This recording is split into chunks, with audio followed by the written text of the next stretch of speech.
Hello guys and gals, me Mutahar. Today I found out, well yesterday really, I found out that you could find the cure for cancer, end world hunger, find peace in the Middle East, so on and so forth, and still be canceled for it and still be called out for things on the internet, ladies and gentlemen. That's still not enough to make people happy. Now, MrBeast made a video yesterday where he cured 1,000 people's blindness, so to speak. So, of course, curable blindness is a real thing. MrBeast obviously is a YouTuber that's built a brand around some of the most feel-good content you could find. I'm not the biggest watcher in the world, I'll admit, but usually when there are people being helped or, there's charities being promoted in that, I'll usually end up watching it because generally, objectively, it's a good thing to see somebody use their money for the best reasons possible.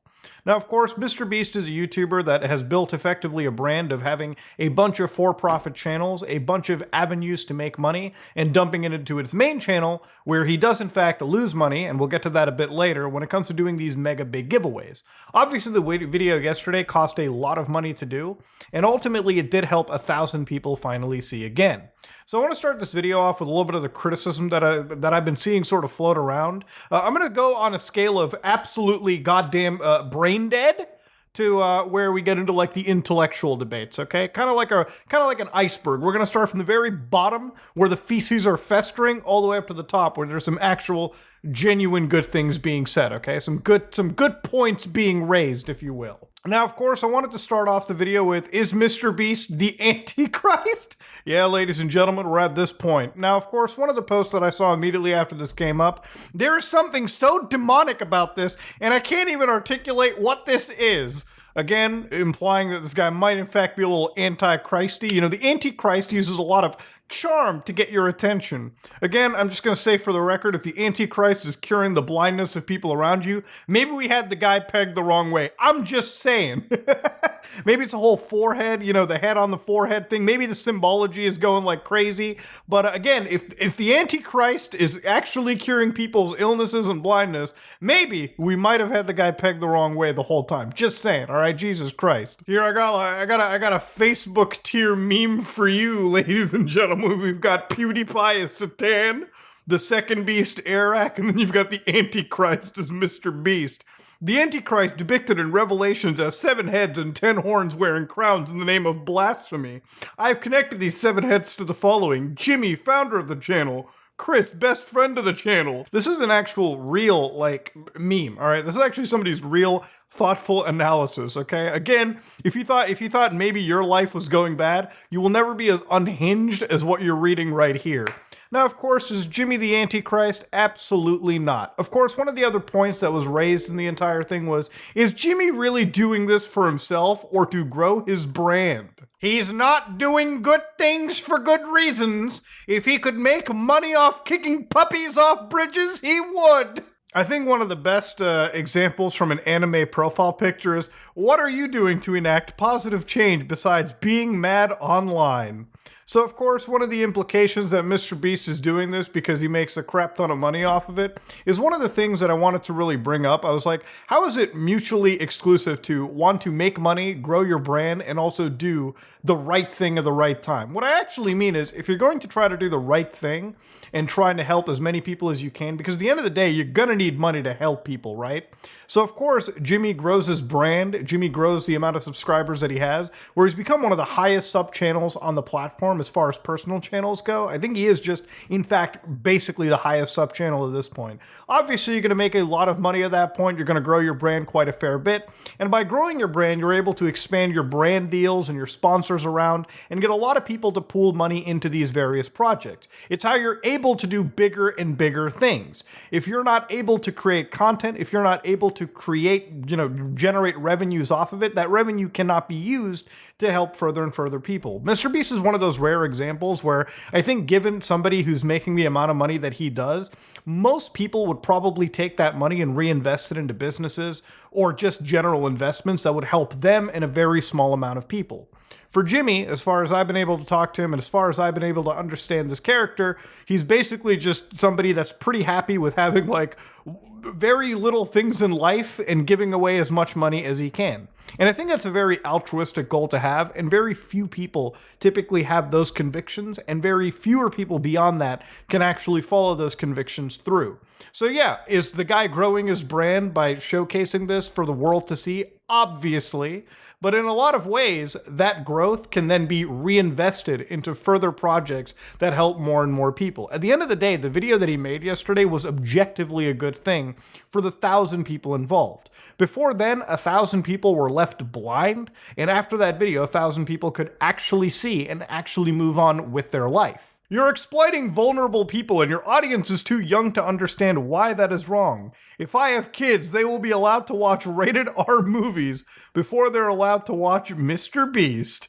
What a hot take these days. Exploiting of vulnerable people. Again, it's almost not even asking the people who are involved in the entire project, like, if it was okay on their behalf. I would be willing to say 100% of the people pretty much involved in that are happy with the net outcome that they have received. That they got cured for their blindness, which again, before that, they were heavily disabled, and they probably couldn't do a lot of personal things and professional things in their life the way that they obviously wanted to. Obviously, now that you can see your family members, you can see your friends, you might be able to even return to work and not, and be able to stand on your own two legs at that point. One of the wildest shits that I've ever seen is MrBeast since he's not using his money to do this. He does sponsored philanthropy and has his own charity. He's one of many rich people who uses and helps others use charity to not help pay taxes. He's not a good, selfless guy. He helps the government deny you healthcare via charity.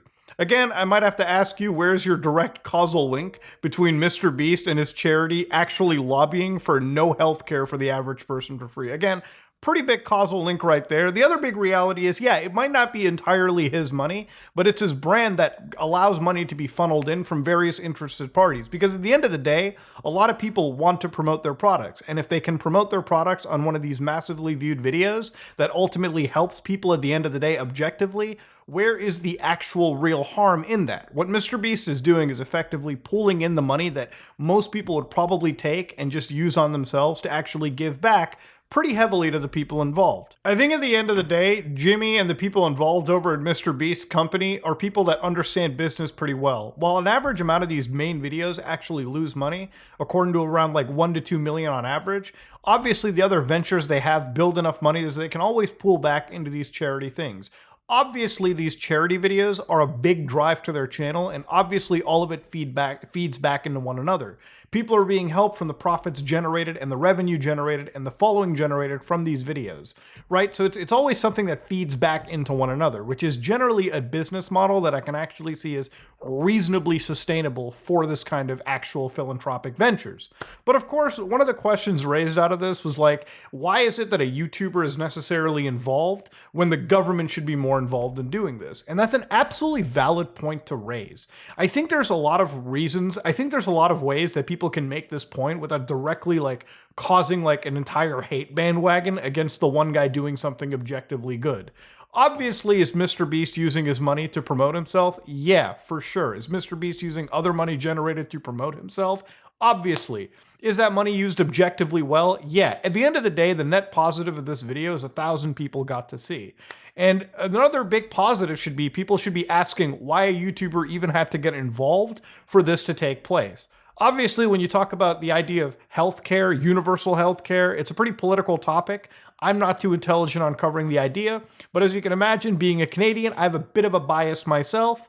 A couple of years ago at this point, I remember watching Orgrease playlists on YouTube and it being so toxic that an actual appendage inside of my body blew up. My appendix blew up on me. Now, if you don't know, appendixes are like ticking time bombs in your body. Some people may have them blow up. Some people won't. I had mine blow up. I didn't know about it for like 3 days. In fact, if I waited a day before I went to the hospital, I wouldn't be alive making this video. So obviously when I went to the hospital, they did the tests. They found out, oh shit, you're doing a 1v90 million bacteria siege match in your body. So they took me into the hospital. They made me sign a waiver. Obviously, hey, if you die, it's not our fault, because it was such a rapid surgery at that point. They took it out of me, cleaned me inside, and the total bill I got was a whopping 0, all right? Of course, that's because I'm Canadian, and Thankfully, I wasn't put into an actual life debt for the doctor. Obviously, for somebody who would go into the surgery in places like the United States, unfortunately, they may have to pay somewhere up to like six-figure sums for that exact surgery. Why? Because their body decided to be an asshole to them, and now they owe so much money to whatever private company that, operated on them. So obviously that's a big problem in the States. I believe there is actual some form of healthcare too, but again, it's very specialized towards older people, low-income people, and I think it matters basically state by state. And this is a question that's basically being raised. A lot of these people who are blind could have had it cured by the state. And as somebody like me, I pay a lot of taxes year after year. My appendix surgery wasn't free. I partially paid for it via my taxes. So in a lot of ways, if other people in Canada ended up having the same blown up appendix, I wouldn't feel so bad if some of my money went towards them, so they wouldn't have to worry about being in life debt for the rest of their actual life and paying it off, otherwise having really shitty credit scores and being unable to do anything else. That's as far as politics I'm ever going to touch on my channel, so, take it in strides. But even MrBeast complimented on this. I don't understand why curable blindness isn't a thing. Why don't governments step in and help? Even if you're thinking purely from a financial standpoint, it's hard to see how they don't ROI on taxes. Absolutely true. If people who are blind, like I said earlier, can finally see their families and importantly go back to work, surely they could put back into the pool that they initially took out. That's it. That's what we're talking about at the end of the day. And honestly, for a lot of people calling this guy out on Twitter for doing this objectively good thing, should probably make it more apparent that this shouldn't have even had to happen in the first place had the governments and the people they voted for actually cared about the people, who they serve. Ladies and gentlemen, this has been the MrBeast Can Never Win scenario. Next time, we'll be looking at deep fakery. And of course, I'm going to research this topic pretty heavily because it absolutely has to be given the care and respect that it deserves. And that being said, I got my hands on a no-fly list, thankfully through journalistic friends, and I will be looking very deeply to see how many times I am on that list. If you like what you saw, please like, comment, and subscribe. Dislike if you dislike it. I am out.